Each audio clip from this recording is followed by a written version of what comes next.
Hay momentos en que el silencio de tu propio hogar se vuelve más ensordecedor que el sonido de una sierra cortando la madera más dura. Esa mañana, el sol entraba a raudales por la ventana de mi taller, pero no traía calor. Me llamo Javier, tengo 70 años, y nunca imaginé que la casa que construí con estas manos, tabla a tabla, se convertiría en un lugar donde me sentiría como un extraño, un mueble viejo y polvoriento en un rincón de la habitación. He trabajado con la madera toda mi vida, aprendiendo sus secretos, sus vetas, su fuerza. Me casé con el amor de mi vida, Elena, y juntos construimos no solo muros, sino una familia, un legado. Pensé que en mi vejez cosecharía los frutos de este esfuerzo, el respeto de mis hijos, la risa de mis nietos, pero esa mañana de sábado, lo que oí fue el sonido de la traición, una herida más profunda que cualquier astilla. Me llamo Javier, tengo 70 años, y jamás imaginé que la deshonra tocaría a mi puerta con la voz de la esposa de mi propio hijo. Sería vergonzoso, dijo con un susurro agudo proveniente de la cocina, tener a un viejo carpintero en la fiesta del chico. ¿Qué pensarán mis amigos? Cada palabra era un martillazo en el pecho. Estaba en mi taller, maderas del alma, el santuario que creé, lijando un trozo de cedro, con el aroma familiar impregnando el aire. Era una mañana soleada, de esas que antes me llenaban de paz, pero la tranquilidad se hizo añicos como un cristal frágil. La fiesta de cumpleaños de mi nieto, un evento que esperaba con la alegría de un abuelo, se convirtió de repente en un tribunal donde yo era el acusado, juzgado por lo que soy, un trabajador. La humillación inicial fue como un fuego que arde rápidamente, dejando solo las cenizas de la incredulidad. Mi hijo, mi sangre, no me defendió. Escuché su silencio, un acuerdo tácito que dolió más que cualquier insulto.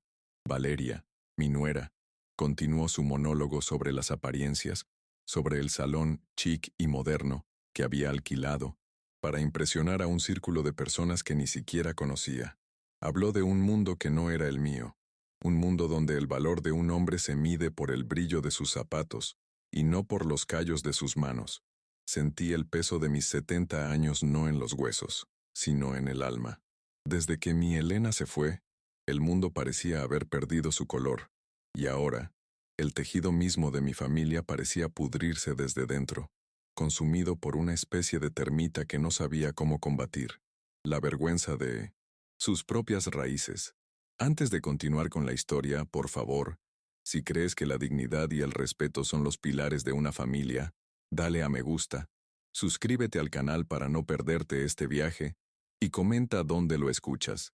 Quiero saber hasta dónde puede llegar mi voz y la fuerza de la madera. Tu apoyo es como el barniz que protege y da brillo a la madera más fina. Es muy importante para mí en este momento, en que me siento tan expuesta y vulnerable. Saber que no estoy sola en esta lucha, me da la fuerza para afrontar lo que me espera, y reafirmar los valores que siempre han guiado mi vida, incluso cuando quienes más quiero parecen haberlos olvidado por completo. Mi vida siempre ha sido sencilla, regida por amaneceres y atardeceres, el olor a aserrín y la satisfacción del trabajo bien hecho. Vivo en la misma casa que construí hace más de 40 años, en un barrio tranquilo de la Ciudad de México, donde los vecinos aún se saludan por su nombre. Mi taller, Maderas del Alma, está en la parte trasera y es mi refugio. Dentro, cada herramienta tiene una historia, cada pieza de madera tiene potencial. Mi situación financiera es estable. Mi pensión y algunos ahorros me permiten vivir sin lujos pero con dignidad. El problema nunca ha sido el dinero, sino algo mucho más valioso que parece estar perdiendo: el respeto por mi historia, por mi identidad. Mis nietos son la luz de mis ojos, la promesa de continuidad. Al menor, Mateo, para quien se estaba planeando la fiesta, le encanta pasar tiempo en el taller. Sus ojos brillan con la magia de ver un bloque de madera transformarse en un juguete. Él representa la esperanza, la semilla de que los verdaderos valores de nuestra familia aún pueden florecer. Tengo vecinos que me apoyan, como el señor Rodríguez, un viejo amigo que siempre me trae café por las mañanas. Estas pequeñas conexiones son las vigas que aún sostienen mi estructura emocional. que amenaza con derrumbarse ante la indiferencia y el desprecio que siento en mi propio hogar. La normalidad de mis días consistía en despertarme temprano, cuidar mis plantas, como le gustaba a Elena, y luego retirarme al taller, trabajando en pequeños proyectos que mantenían mis manos y mi mente ocupadas. Era una rutina que me anclaba, que me conectaba con mi pasado y con el recuerdo de mi esposa. Pero esta normalidad se hizo añicos. La conversación que escuché no fue un incidente aislado. Fue la revelación de un sentimiento que había ido creciendo silenciosamente, como la humedad en las paredes. Fue la comprensión de que, para mi nuera y, quizás, para mi hijo, me había convertido en un estorbo, una reliquia vergonzosa de un pasado humilde que querían borrar desesperadamente. El dolor de esas palabras me paralizó por un instante. Yo, Javier, el hombre que enseñó a su hijo a caminar, a ser honesto, a valorar el trabajo duro, ahora era una fuente de vergüenza. Recordé cuando vendí mi camioneta, mi fiel compañera de trabajo, para ayudar a pagar la entrada de su apartamento. Recordé las noches sin dormir, trabajando en pedidos extra para que no le faltara nada en su educación.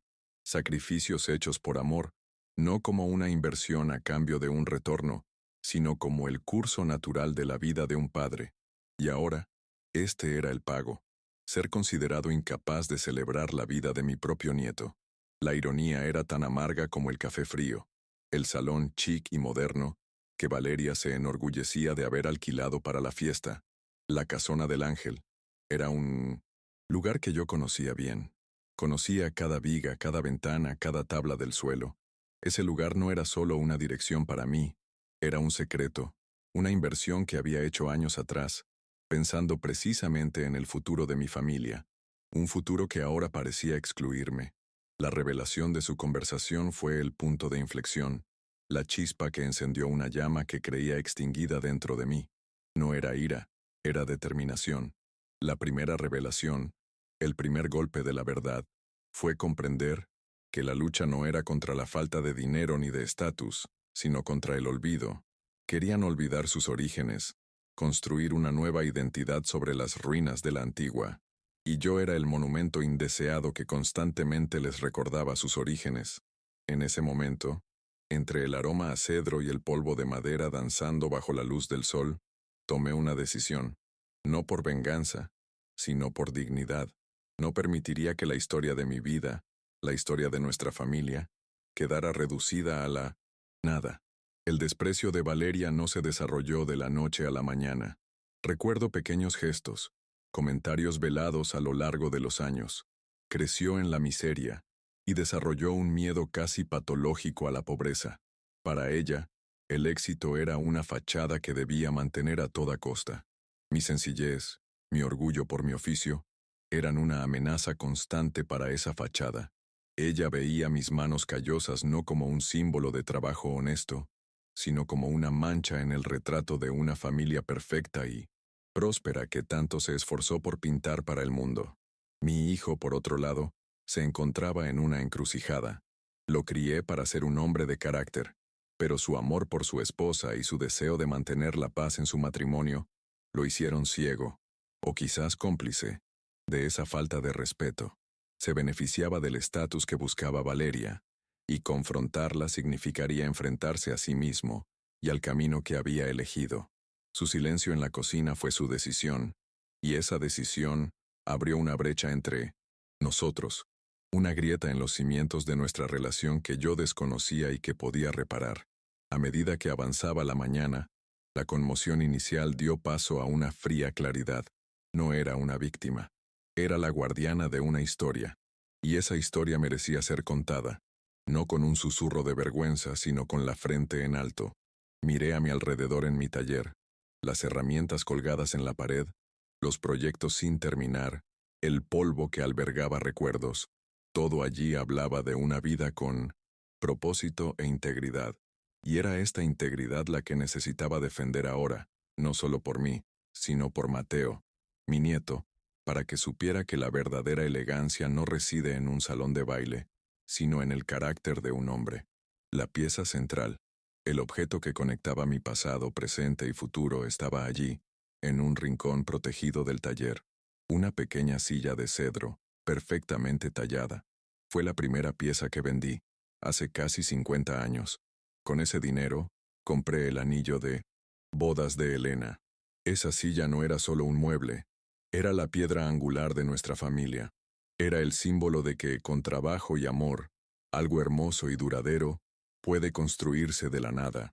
Valeria vio a un viejo carpintero. No podía ver al arquitecto de su propio mundo.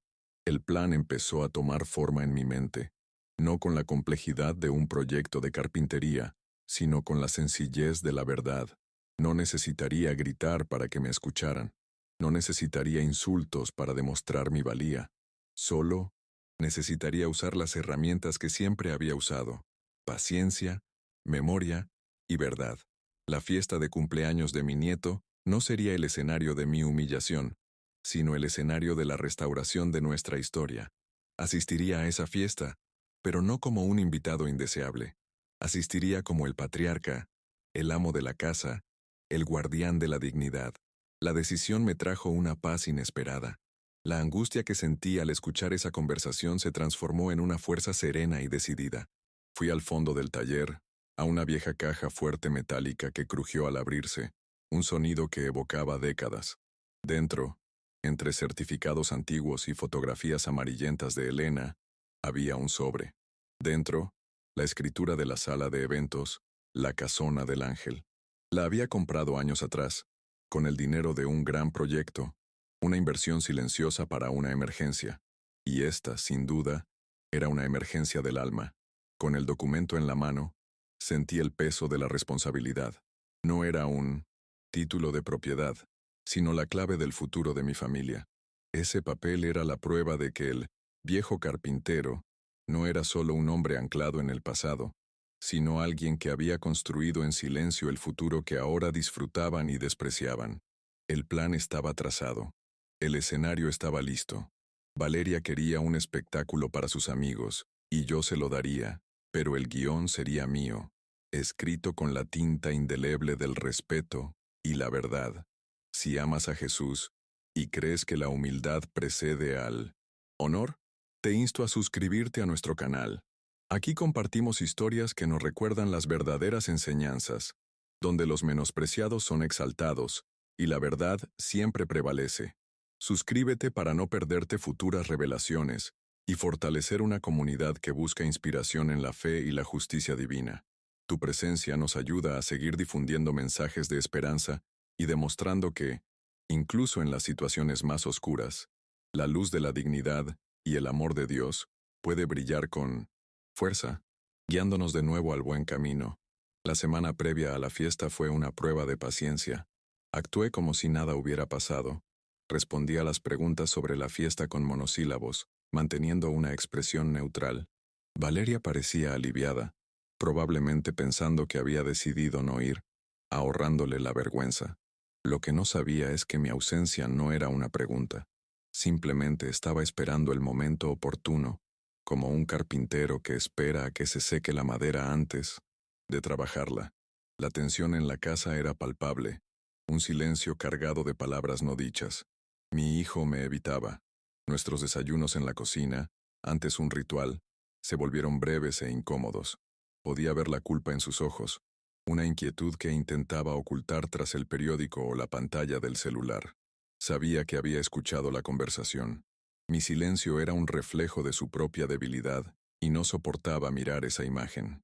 No lo confronté. La lección que necesitaba aprender no vendría de una discusión, sino de una demostración clara e innegable de quién era realmente su padre. Mientras tanto, me preparé. Llevé mi mejor traje, un regalo de Elena, a la tintorería.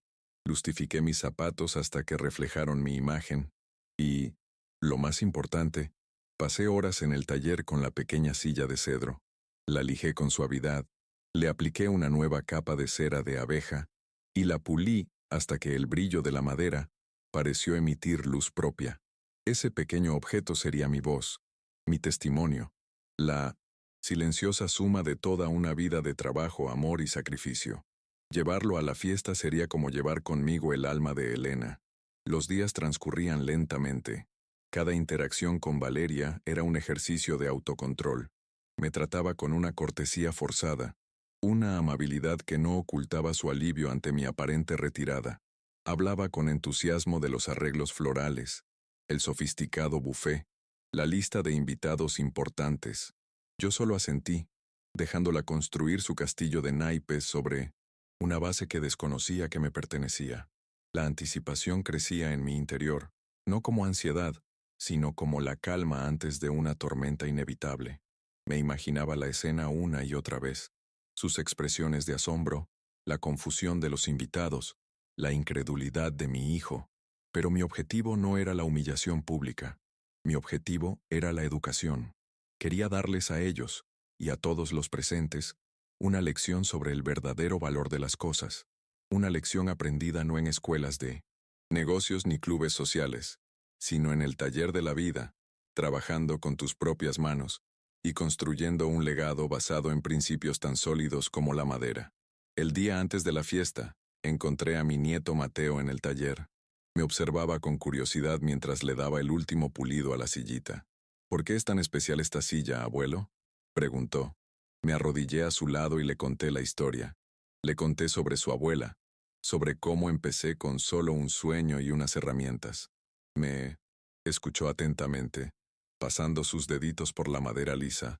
Es la silla más bonita del mundo, dijo. En ese momento, supe que mi esfuerzo valió la pena. Era por él, por su memoria, por el futuro que merecía conocer.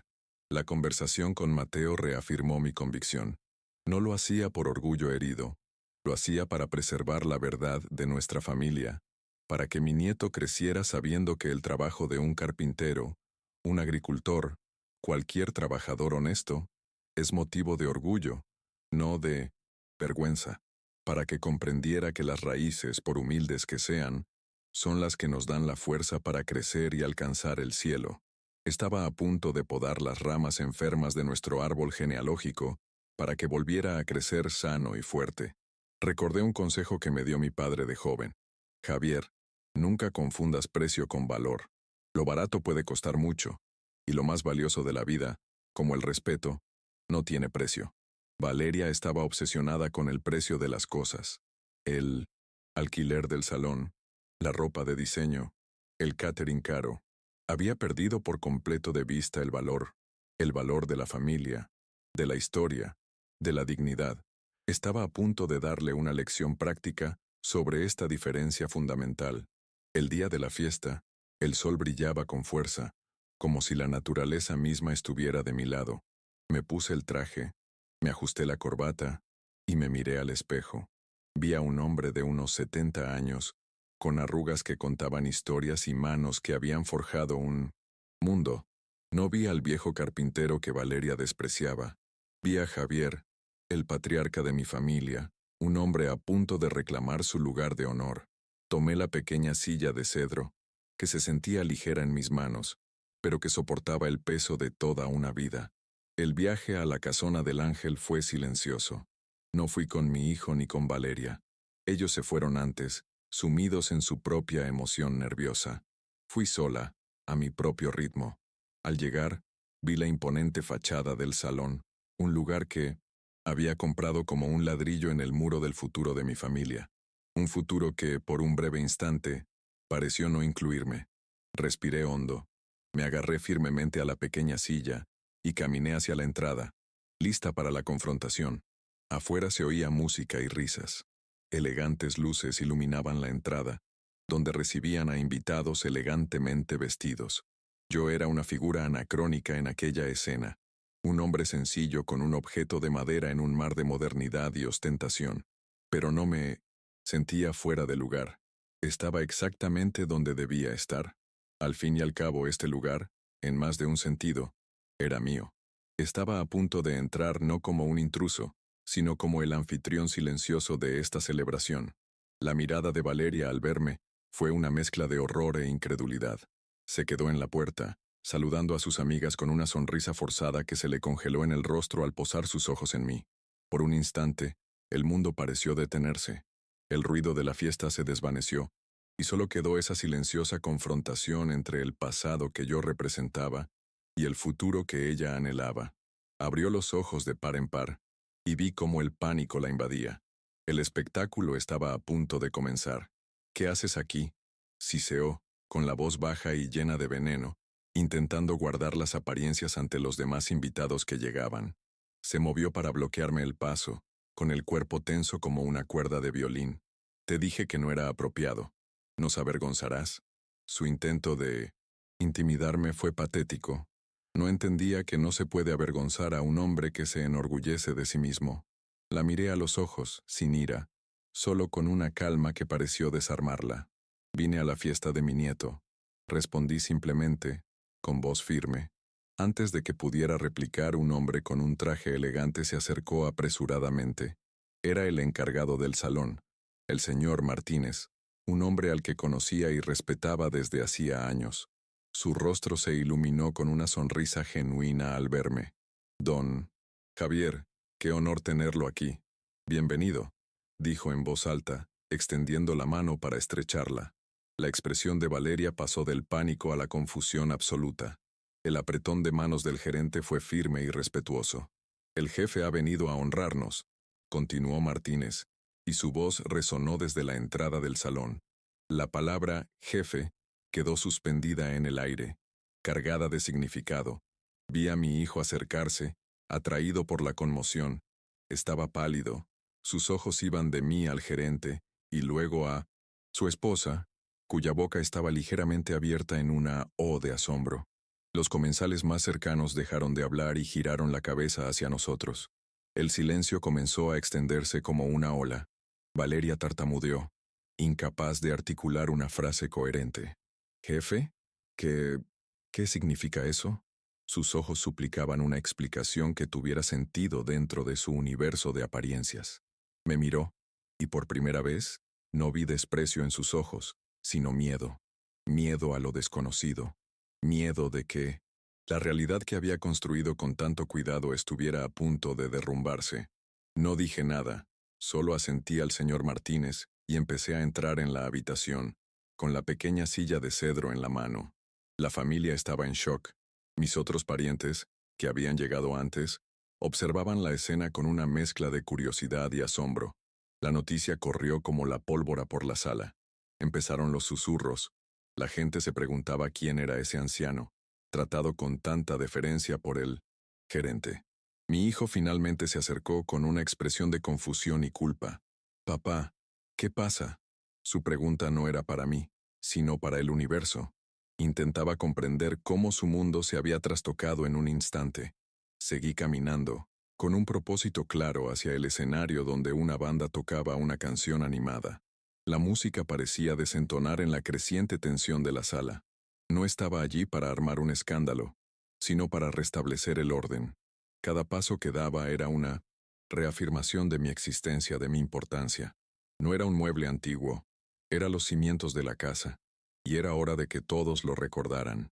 Había llegado la hora de la verdad, y yo estaba listo para ello. El camino hacia el pequeño escenario en un rincón de la sala se me hizo eterno. Las miradas de decenas de desconocidos, amigos de Valeria, me seguían como focos, llenos de morbosa curiosidad. No me conocían, desconocían mi historia, pero percibieron el cambio abrupto en la atmósfera. La música de la banda vaciló y finalmente se quedó en silencio, como si el aire mismo contuviera la respiración, esperando lo que vendría después. Mi hijo me seguía de cerca. Su presencia era una sombra de confusión y remordimiento. Intentó hablar, pero las palabras no le salían, atascadas en la garganta por la magnitud de lo que estaba sucediendo. Valeria se quedó paralizada cerca de la entrada, con el rostro incrédulo, artífice de un acontecimiento que de repente se le había escapado por completo, de control. Subí los 2 escalones del escenario con la dignidad de quien asciende a un altar. El silencio en la sala era ahora absoluto, denso. Tomé el micrófono del atril, con las manos firmes, sin el menor temblor. No eran las manos de un anciano frágil, sino las de un artesano acostumbrado a manejar herramientas con precisión y fuerza. Miré a la multitud, a las mesas elegantemente decoradas, al pastel de cumpleaños de varios pisos de mi nieto, y mi corazón no sintió deseos de venganza. Sentí Una profunda tristeza por haber llegado a este punto, por necesitar un gesto público para exigir el respeto que debería ser innato, el fundamento de cualquier familia.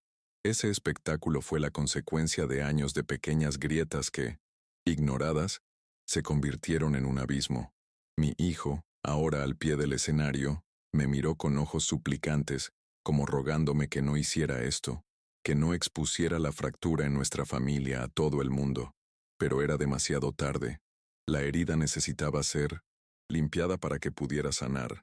Empecé a hablar, con mi voz serena pero amplificada por el sistema de sonido, llenando cada rincón de la casona del ángel. Buenas noches a todos, dije, un comienzo sencillo que no delataba nada del drama que estaba por venir. Disculpen por interrumpir la celebración, pero hay una historia que contar. Una historia sobre cómo se construyen lugares como este. No señalé con el dedo ni usé nombres. La elegancia de mi respuesta residía en su sutileza. En lugar de atacar, construiría. Muchos de ustedes admiran la belleza de este salón, continué. Las vigas de madera a la vista, el suelo pulido, la sensación de solidez y tradición. Pero pocos se preguntan por las manos que cortaron, lijaron y unieron cada pieza. Hice una pausa, dejando que las palabras resonaran. No hablaba solo del salón, hablaba de mí, de mi vida. Estaba transformando el espacio físico en una metáfora de mi propio viaje, uno que mi familia parecía haber olvidado. La confusión en los rostros de los invitados comenzó a transformarse en interés genuino. Comencé a revelar la historia poco a poco, como si pelara una cebolla. Hace muchos años, cuando mi hijo era solo un niño, yo era solo un carpintero con un pequeño taller y un gran sueño. El sueño de darle a mi familia una vida mejor, una base sólida sobre la que pudieran construir sus propios sueños. Mientras hablaba, mis ojos se encontraron con los de mi hijo. Vi el recuerdo de aquella época reflejado en su mirada. El recuerdo de una infancia humilde pero llena de amor y seguridad. Una seguridad construida con el sudor de mi trabajo. La vergüenza que sentía ahora no era por mí, sino por sí mismo. Recordé un día en particular, un recuerdo que me llegó con dolorosa claridad. Mi hijo, de unos 10 años, había roto un juguete caro de un compañero de clase. Llegó a casa llorando, con miedo de decírmelo. En lugar de pelear, lo llevé al taller. Pasamos toda la tarde juntos, no solo arreglando el juguete, sino también construyendo uno nuevo, mucho más bonito, de madera. Esa noche, le enseñé que el valor no reside en el objeto en sí, sino en el trabajo y el amor que uno le dedica. Recuerda, hijo mío, le dije, todo lo que está roto se puede arreglar con paciencia y las herramientas adecuadas. Ahora era nuestra relación la que estaba rota, y yo estaba en el escenario, usando la única herramienta que me quedaba, la verdad. Valeria finalmente se movió, caminando lentamente hacia mí, con el rostro pálido como la cera. Aún no entendía la conexión entre el viejo carpintero y el dueño del salón, pero sentía que la historia se le escapaba de las manos. Su fiesta, su momento de gloria social, se estaba convirtiendo en algo más, una lección de historia familiar en la que no quería participar. Me miró con una mezcla de odio y pánico.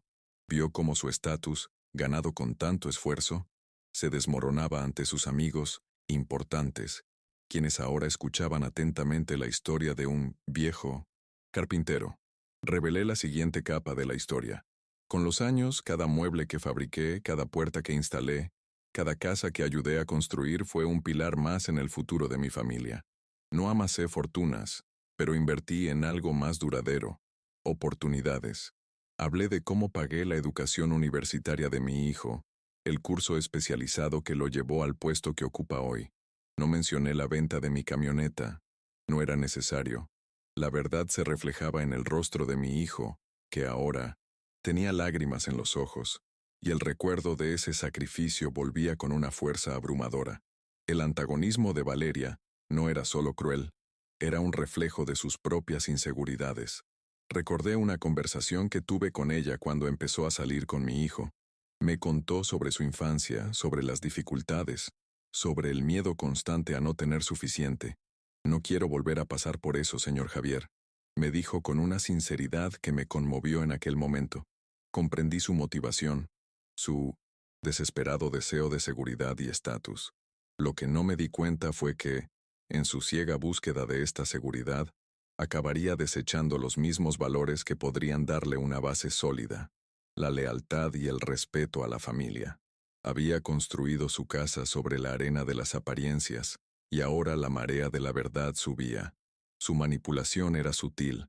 Nunca me faltó al respeto abiertamente, hasta la conversación que escuché. Eran los detalles. Olvidarse de invitarme a cenar con sus amigas, hacer comentarios despectivos sobre mi simple barrio, insistir en que mi hijo cambiara el coche que le regalé por un modelo más apropiado para su puesto. Operaba en las sombras del subtexto, haciendo que cualquier protesta mía sonara como la queja de un anciano sensible. «Es solo por si acaso, papá», decía mi hijo, haciéndose eco de sus palabras, cuando me pedía que firmara un poder notarial que le daría control sobre mis finanzas, una petición que, por suerte, mi instinto me decía que rechazara. La ironía dramática era palpable en la sala. Los invitados que habían venido a una fiesta de cumpleaños eran ahora el público de un drama familiar. Sabían por el contexto y la tensión que algo profundo estaba sucediendo.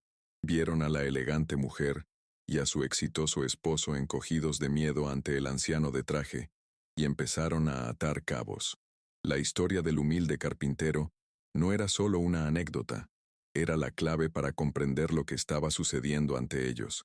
La compasión del público, que al principio podría haber estado con la anfitriona, se trasladaba silenciosamente hacia mí. El conflicto, que se intensificaba, ya no se trataba de mi presencia en la fiesta, se había convertido en una batalla por el alma de mi familia. Al principio, lo que estaba en juego era mi orgullo herido. Luego, se centró en mi dignidad.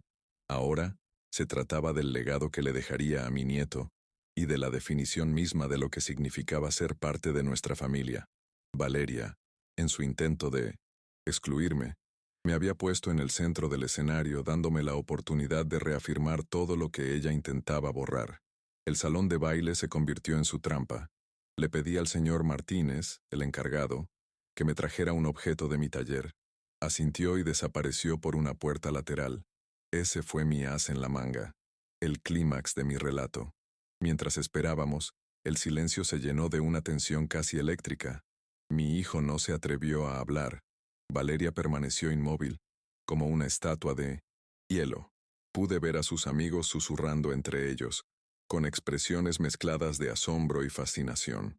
La fiesta de cumpleaños de Mateo se había convertido, sin quererlo, en una lección inolvidable para todos los presentes. Recordé las palabras de Elena, mi difunta esposa. Javier me dijo, «La madera más fuerte es la que crece despacio y resiste las tormentas. No le temas a las dificultades, solo fortalecen tus raíces». En ese momento, sentí su presencia a mi lado, su sabiduría guiándome. Me enfrentaba a una tormenta, no de viento y lluvia, sino de vergüenza y falta de respeto, y necesitaba mantenerme firme, como un roble centenario, para proteger al pequeño retoño que era mi nieto. La puerta lateral se abrió y el señor Martínez regresó. En sus manos, llevaba con reverente cuidado la pequeña silla de cedro. La llevó al escenario y la colocó a mi lado. El objeto parecía pequeño e insignificante en ese amplio escenario iluminado, pero para mí, contenía el universo. Los invitados se quedaron mirando la pequeña silla, sin comprender su propósito. Pero mi hijo lo comprendió.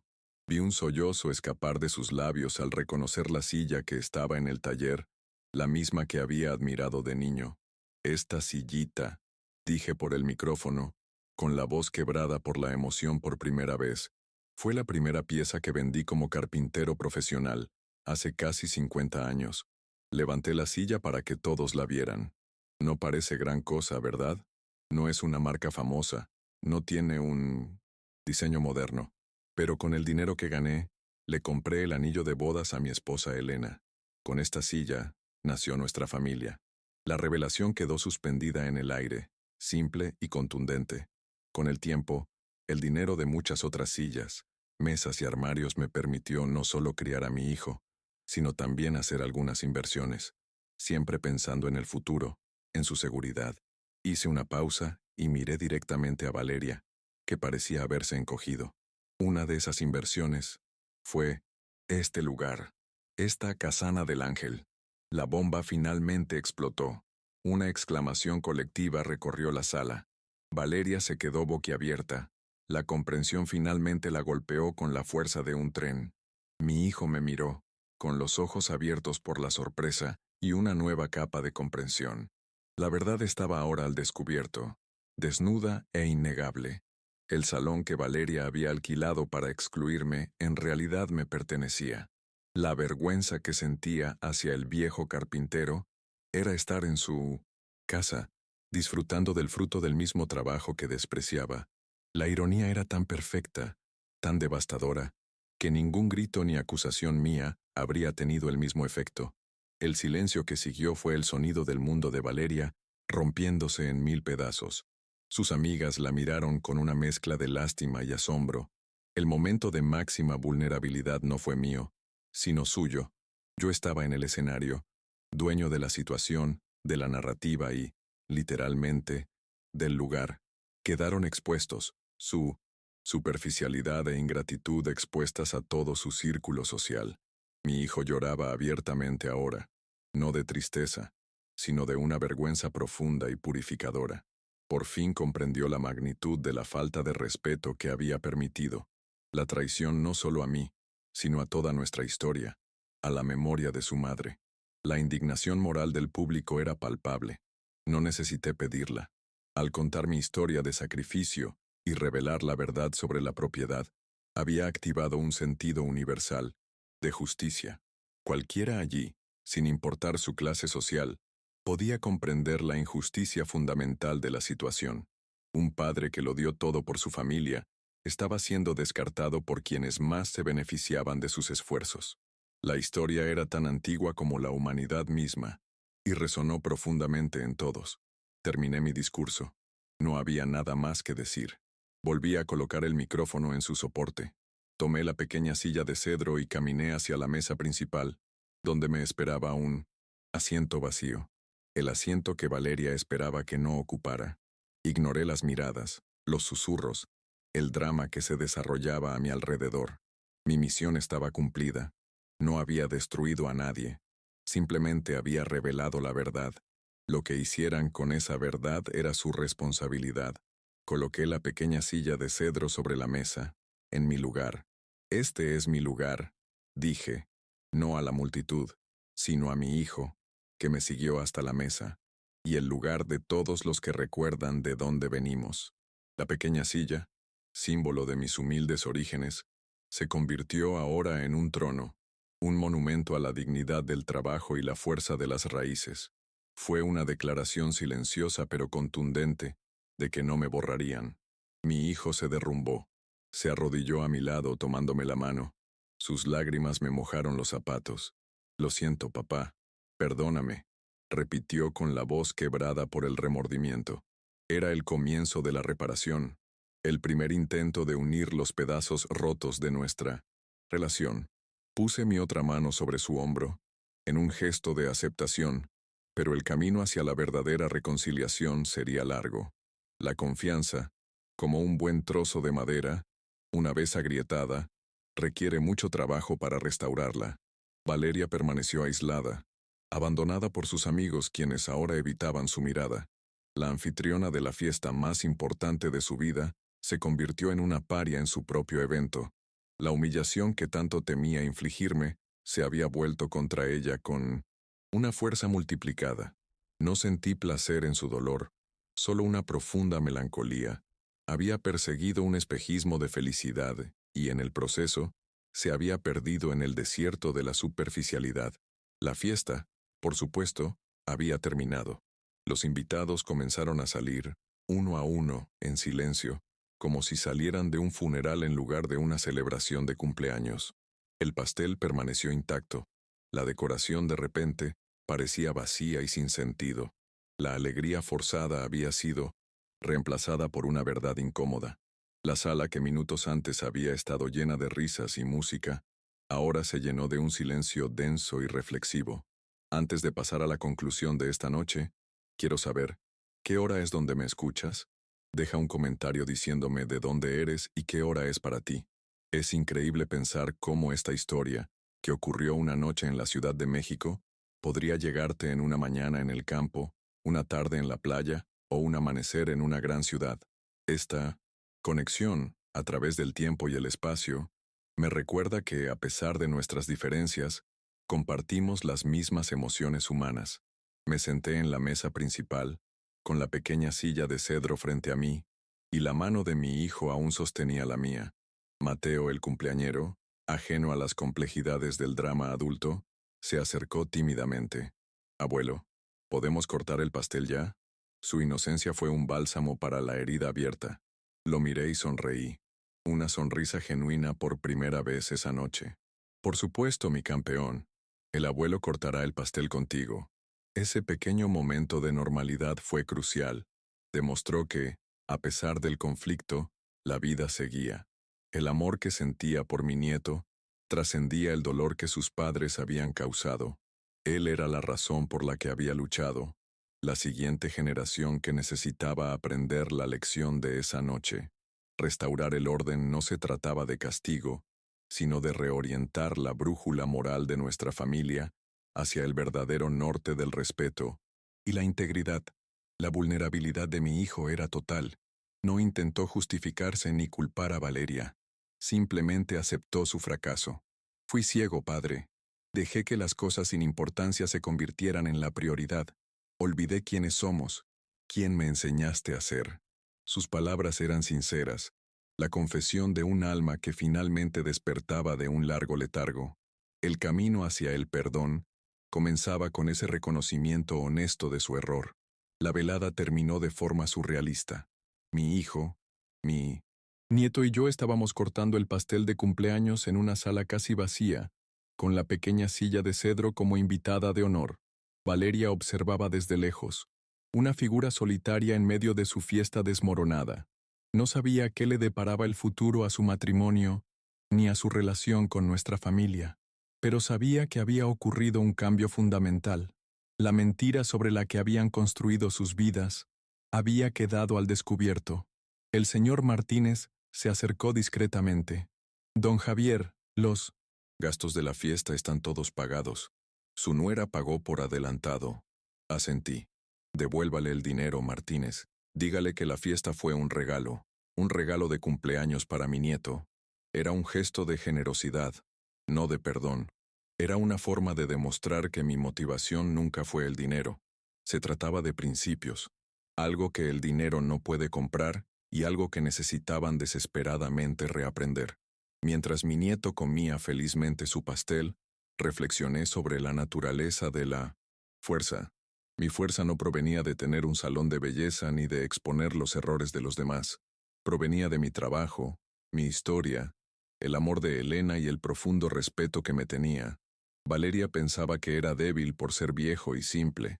No entendía que la simplicidad puede ser una fuente de inmenso poder, una claridad de propósito que la complejidad de la ambición a menudo oscurece. El segundo acto de esa noche no terminó con aplausos, sino con el suave sonido de un mundo reajustándose. Las máscaras habían caído. Se habían dicho las verdades. Lo que quedaba era la difícil tarea de reconstruir, de reparar lo que se había roto. No tenía todas las respuestas, pero sí mis herramientas, paciencia, amor y la sabiduría que da toda una vida de trabajo honesto. El camino a casa fue silencioso. Mi hijo conducía, con la mirada fija en la carretera, pero sabía que su mente estaba a kilómetros de distancia, reviviendo cada instante de aquella noche. Yo iba en el asiento del copiloto, con la sillita en mi regazo. Ahora la sentía más pesada, como si hubiera absorbido todo el peso emocional del acontecimiento. No intercambiamos ni una palabra, pero el silencio no era incómodo. Era un silencio de asimilación, de duelo por una ilusión perdida y de esperanza en un futuro más auténtico. Cuando llegamos a casa, las luces estaban encendidas. Valeria ya había llegado. Estaba sentada en la sala, a oscuras, rodeada de los muebles que yo había hecho hacía tantos años. No lloraba. Simplemente miraba al vacío. Su rostro carecía de toda la arrogancia que la caracterizaba. Parecía pequeña, perdida, una extraña en la casa que había intentado dominar. La batalla había terminado, pero la guerra por el alma de nuestra familia apenas comenzaba. El segundo acto terminó en este impasse. Se había producido un enfrentamiento dramático. Se había revelado la verdad, pero la resolución final aún estaba lejos. La vulnerabilidad de mi hijo y Valeria estaba en su punto álgido. La indignación moral del público, los invitados y por extensión quienes escuchaban la historia, estaba en su apogeo. ¿Qué sucedería después? ¿Era posible el perdón? ¿Podría la familia realmente ser restaurada? El escenario estaba listo para el acto final, para la difícil tarea de reconstruir desde las ruinas. Mi hijo me ayudó a salir del coche, un gesto de cariño que no había mostrado en mucho tiempo. Papá, yo... empezó, pero lo interrumpí. Mañana, hijo. Hablamos mañana. Hoy solo quiero descansar. Necesitaba tiempo. Y él también. Las heridas más profundas no sanan de la noche a la mañana. Necesitan aire, tiempo y atención constante para evitar que se agraven con el resentimiento.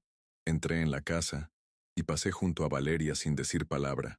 Fui directo a mi taller, mi santuario. Devolví la pequeña silla de cedro a su lugar de honor. Ahora lucía diferente, como si hubiera absorbido la atención, el peso de las lágrimas, la fuerza de la verdad. Ya no era solo un mueble, era un testigo, un protagonista, silencioso en la historia de nuestra redención. Cerré la puerta del taller y el familiar olor a madera y barniz me envolvió como un abrazo. Me senté en mi viejo banco de trabajo, el mismo donde mi padre me enseñó el oficio. El cansancio que sentía no era físico, sino emocional. Había librado una gran batalla, y aunque había ganado, no me sentía triunfante. Me sentía como un viejo roble después de una tormenta, aún en pie, quizás más fuerte en sus raíces, pero con algunas ramas rotas y cicatrices que quedarían para siempre. La noche había terminado, pero el amanecer de un nuevo día para nuestra familia aún estaba por llegar.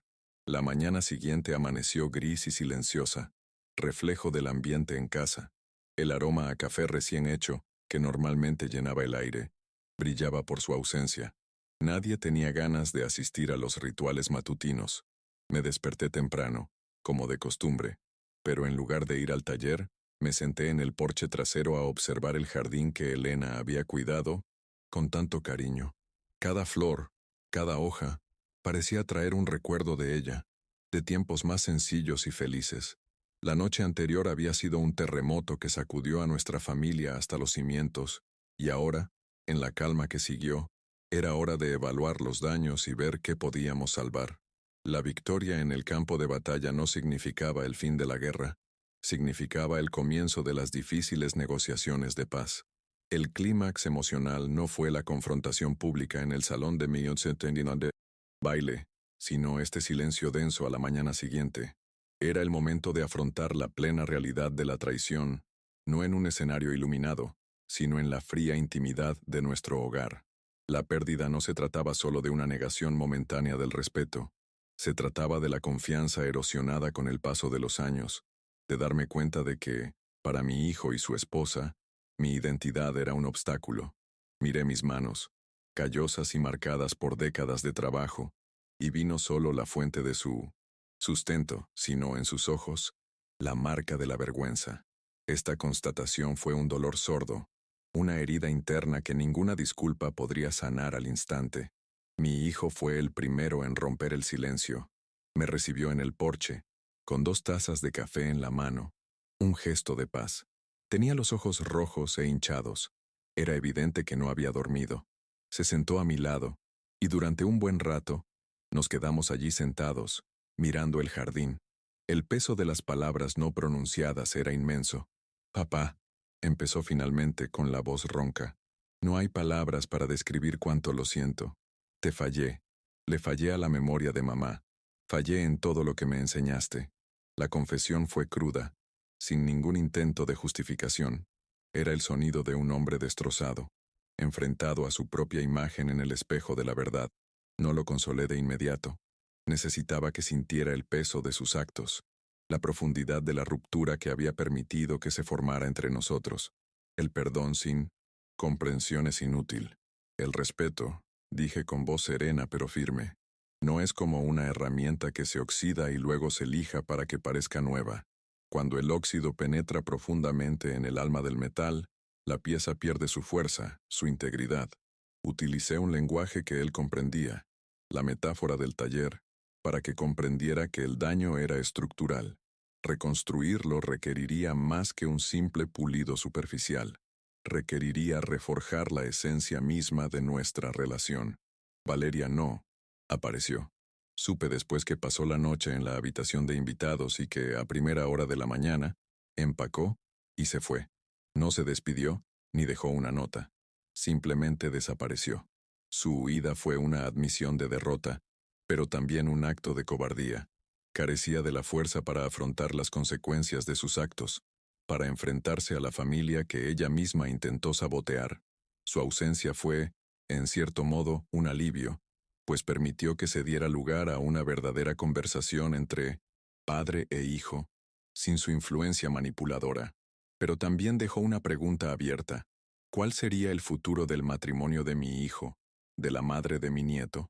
La resistencia que demostré la noche anterior no fue un acto aislado de desafío, sino el resultado de una decisión consciente de no convertirme en una víctima pasiva en mi propia casa. Podría haberme resignado, aceptado el papel de vieja molestia, pero eso habría sido traicionar la memoria de Elena y todo lo que habíamos construido, juntas. Mi búsqueda de ayuda no era externa. No necesitaba abogados ni vecinos en ese momento. Mi ayuda venía de dentro, de mi historia, de mi carácter. La escritura del salón era la herramienta, pero la fuerza para usarla provenía de mi dignidad, un recurso que Valeria subestimó y al que me negué a renunciar. Paradójicamente, la esperanza surgió de esa confrontación. La crisis expuso la enfermedad que devoraba a nuestra familia, y solo tras un diagnóstico claro, pudo comenzar el tratamiento. La esperanza residía en las lágrimas de mi hijo, en su sincera confesión, en la posibilidad de que de aquellas ruinas pudiéramos reconstruir algo más fuerte y auténtico.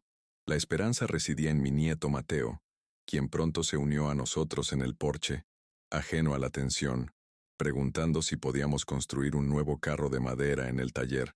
Su inocencia era la promesa de un futuro que aún podía moldearse con los valores correctos. La resolución que siguió no fue completa ni mágica. Fue una resolución parcial, el comienzo de un proceso. Mi hijo prometió buscar terapia, tanto individualmente como, si Valeria aceptaba, en pareja. Reconoció que necesitaba comprender por qué se había vuelto tan pasivo, por qué había permitido que los valores de su esposa prevalecieran sobre los que había recibido de niño. Fue un primer paso práctico, una demostración de que su arrepentimiento no era meramente emocional, sino que se traduciría en acción. No se lo exigí. La decisión fue suya, lo que la hizo mucho más significativa. Pasamos el resto del día en el taller, mi hijo, mi nieto y yo. Fue una terapia silenciosa.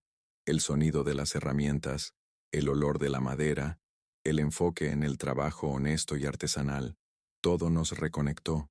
Mientras le enseñábamos a Mateo a lijar un trozo de pino, vislumbré a mi hijo de niño, curioso, con ganas de aprender, lleno de admiración por mí. Estábamos, literalmente, arreglando algo juntos. Ese pequeño carrito de madera se convirtió en el símbolo de una nueva construcción, el primer tablón de unos cimientos que se reconstruían, esta vez con mayor cuidado y atención. La satisfacción insatisfecha llegó esa tarde. Sentí progreso, la conexión con mi hijo restableciéndose, la alegría pura de mi nieto. Sentí alivio, que lo peor había pasado.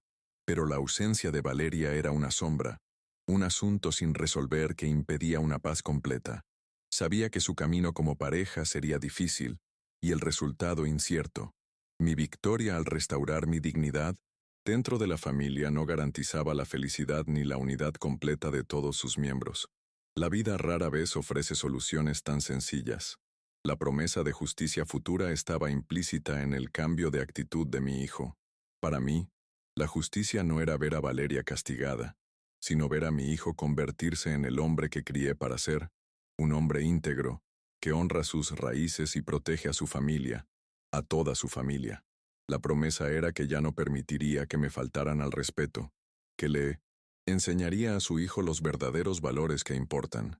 La verdadera justicia sería ver que el legado de trabajo duro y respeto perdurara en la siguiente generación, intacto y fortalecido. Al final de ese día, mi hijo me hizo una pregunta. Papá, ¿qué vas a hacer con el salón? La pregunta quedó en el aire. La casona del ángel era un símbolo de todo lo que había sucedido. Todavía no lo sé, hijo mío. Quizás la venda. O quizás podamos convertirla en algo diferente. Un centro comunitario, una escuela de carpintería para los niños del barrio. Un lugar que genere valor real, no solo apariencia. La idea nació en ese momento, una semilla de propósito que podía crecer del dolor. Si amas a Jesús y crees en el poder de la redención y el perdón, te insto a suscribirte a nuestro canal. Historias como la mía nos recuerdan que incluso después de las tormentas más grandes, la gracia puede florecer. Suscríbete para seguir recibiendo revelaciones de fe y fortaleza, y para formar parte de una comunidad que cree que toda vida rota puede ser restaurada por las manos del divino carpintero. Tu suscripción es un voto de esperanza y un testimonio del poder transformador del amor. La semana siguiente fue de transición. Mi hijo se mudó a la habitación de invitados, haciendo espacio para sí mismo y para lo que el futuro le deparara a su matrimonio. Nuestra rutina cambió. Empezó a pasar más tiempo conmigo en el taller, no como ayudante, sino como aprendiz, reaprendiendo no solo el oficio, sino también las lecciones de vida que conlleva. Nuestras conversaciones fueron largas, llenas de honestidad, superando años de silencio y malentendidos. Poco a poco, reconstruíamos nuestro vínculo. La resistencia inteligente que demostré se transformó en sabiduría activa. No le guardé rencor a Valeria, pero tampoco ignoré el daño que causó. Animé a mi hijo a buscar terapia, a tomar sus propias decisiones sobre su futuro, sin mi interferencia. Mi papel no era dictar los términos de su reconciliación, sino asegurarme de que mi hijo fuera lo suficientemente fuerte como para manejar la situación con integridad, fuera cual fuera el resultado. Mi dignidad no dependía de su exclusión, sino de que mi hijo recuperara sus fuerzas. Una tarde, mi vecina, doña Elvira, una mujer sabia que lo había visto todo, me detuvo en la calle. Javier, me dijo con su mirada penetrante, vi la tormenta en tu casa, y ahora veo la calma. Recuerda, los mejores muebles están hechos de madera que amamó, resistido las inclemencias del tiempo. Tu familia será más fuerte por ello. Sus palabras fueron un bálsamo, un apoyo externo que validó mi lucha. Reconoció las señales del conflicto y ahora veía las señales de sanación, ofreciendo la solidaridad silenciosa de la comunidad. La resolución parcial se consolidó. Mi relación con mi hijo iba por buen camino hacia la recuperación. Mi lugar como patriarca de la familia se reafirmó, no por autoridad, sino por respeto ganado. Sin embargo, el futuro de Lee, matrimonio de mi hijo y el papel de Valeria en nuestra familia, seguían siendo un arco narrativo abierto, un suspenso para el siguiente capítulo de nuestras vidas. Esta incertidumbre mantenía la tensión, la necesidad de ver qué sucedería después. El resultado de mi trayectoria inmediata fue la restauración del orden y el respeto. Volví a ser el pilar de la familia, no un mueble antiguo. El final no se trataba de venganza, sino de reafirmar valores fundamentales. La pequeña silla de cedro regresó a su lugar en el taller, pero su estatus había cambiado. Ya no era solo un objeto de recuerdo personal, sino un artefacto familiar, un recordatorio tangible de la lección que todos aprendimos. La verdadera riqueza reside en la historia que construimos con nuestras propias manos. El mensaje moral quedó claro para todos. El respeto es la piedra angular que sustenta la estructura de una familia. Sin él, hasta la fachada más hermosa está destinada a derrumbarse. Aprendimos que la verdadera riqueza no reside en lo que posees ni en la imagen que proyectas, sino en quién eres, en la integridad de tu carácter y en la honestidad con la que honras tus orígenes. Despreciar las raíces es un veneno que seca el árbol desde dentro, por muy verdes que parezcan sus hojas al mundo. Mi nieto, Mateo, se convirtió en el centro de esta nueva etapa. Mi hijo y yo nos dedicamos a él, asegurándonos de que creciera en un ambiente donde se celebraba el trabajo honesto y se contaba con orgullo la historia familiar. El taller se convirtió en su aula favorita, un lugar donde aprendió no solo a trabajar la madera, sino a valorar la paciencia, la precisión y la belleza de crear algo duradero con sus propias manos. Él era la garantía de que el legado continuaría. 2 semanas después Valeria llamó. No yo, sino mi hijo. Fue una conversación larga y difícil, que escuché a lo lejos. Estaba en casa de su hermana reflexionando. Se disculpó. Dijo que la humillación pública la obligó a verse a sí misma de una manera que nunca antes había visto. Se ofreció a buscar terapia para intentar comprender el miedo y la inseguridad que la dominaban. Fue un rayo de esperanza, pero aún muy frágil. Mi hijo decidió darle una oportunidad a su matrimonio, pero con nuevas reglas. Estableció límites claros. El respeto por mí y por nuestra historia era innegociable. Ya no sería pasivo. Sería el compañero que debería haber sido siempre. Su camino sería suyo, y yo me mantendría al margen, ofreciéndole apoyo, pero sin interferir. Mi batalla estaba ganada. La suya, como esposo y hombre, apenas comenzaba. El final de mi historia, por ahora, termina aquí, con una paz cautelosa, una esperanza renovada y una tensión latente. El final perfecto. Volverá Valeria. De ser así, ¿habrá cambiado de verdad? ¿Podrá la familia sanar y reunirse por completo? Estas son preguntas para otro día. Por ahora, la satisfacción proviene de saber que se ha dicho la verdad, que se ha restaurado la dignidad y que los cimientos de nuestra familia, aunque tambaleantes, han demostrado ser lo suficientemente fuertes como para capear el temporal. La pequeña silla de cedro permanece en el taller, como una observadora silenciosa. A veces me encuentro mirándola y recordando aquella noche, no con amargura, sino con una sensación de propósito cumplido. Me recuerda que incluso cuando nos sentimos pequeños e insignificantes, llevamos dentro la fuerza de nuestra historia, la solidez de nuestros valores. Y esta es una riqueza que nadie puede arrebatarnos, un poder que ninguna humillación puede disminuir.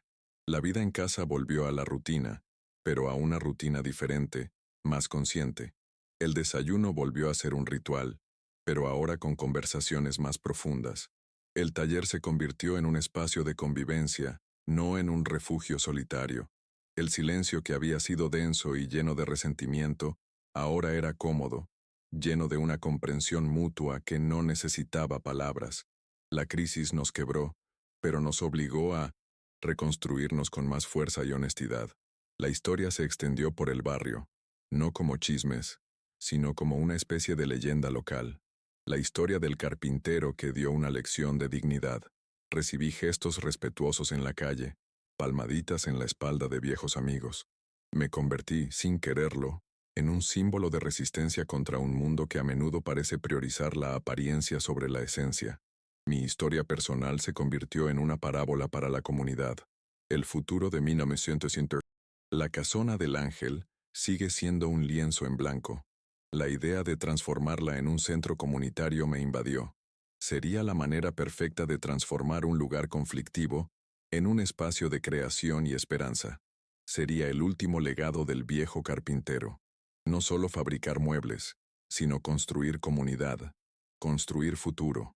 Un final mucho mejor que simplemente vender la propiedad y embolsarse el dinero.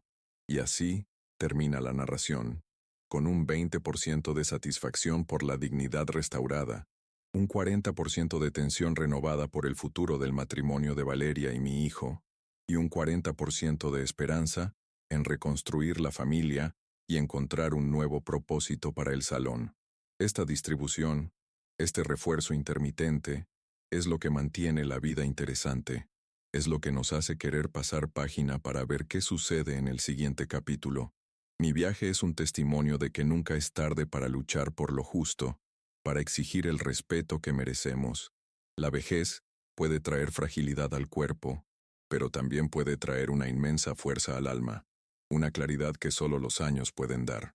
Soy Javier, el carpintero, el padre, el abuelo, y este es mi hogar, construido con trabajo, amor y, sobre todo, respeto. Y quien no entienda esto, como dije aquella noche, no pertenece aquí.